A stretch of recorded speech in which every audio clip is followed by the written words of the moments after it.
Another day without Kubaisi. And here's what you need to listen to.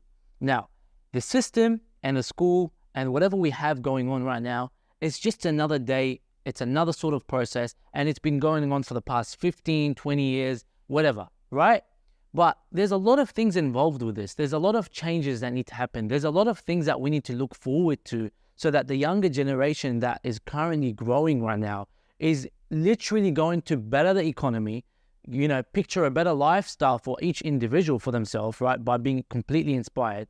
And at the same time, literally better, their families' lives and the people around them. And I don't see that happening currently now with the system and how everything is working.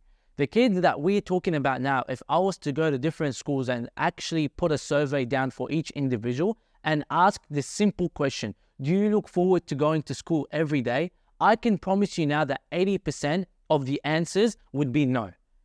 We need to change that. There needs to be a stop line to these kids where they're going to go and be like, you know what, tomorrow is an exciting day for school. I'm looking forward to it. There's this big speaker coming. There's this big event happening. There's this, next supercar show or the next big thing that I'm inspired by that I'm looking forward to going for. It's a lot more than just having sports and theory lessons and practical lessons. It's a lot more for our younger generation.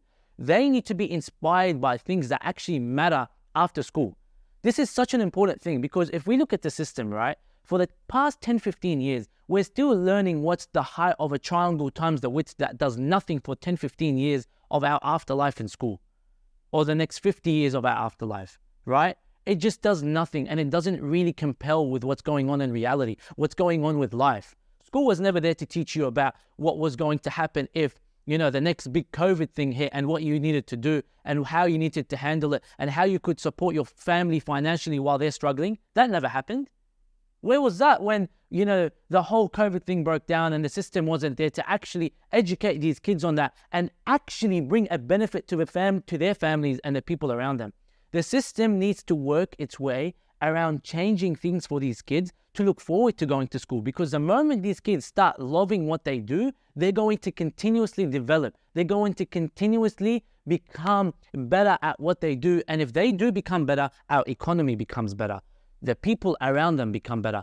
They don't become nobodies and junkies around the road because they don't know how to make money. They don't know how to be financially free. They don't know how to support their family. The school was never there for that. They weren't even going to school. 45% of kids, if you look into it, are absent from school most of the time. The system needs to change that. We need to put a stop. We need to start educating these kids. We need to start inspiring them. Maybe have, the school plan an event where, supercars are pulling up to school after school for the kids to be inspired by, big motivational speakers that we can bring in. I can guarantee you now, if I was to bring one motivational speaker to a school to give some sense into these kids, it would teach them a lot more than the 12 years they've been in that school. It would actually matter to them for what's going to happen after school, what's going to happen in their day-to-day life after school and where they're going to go. They're going to make the right choices. They're going to make better choices. But we don't have that. We're literally making these kids feel like they don't belong. Like counseling a kid. Just picture this, yeah? If right now I'm a counselor at a school, there's this kid, he doesn't fit in with the rest of the crowd. What happens then?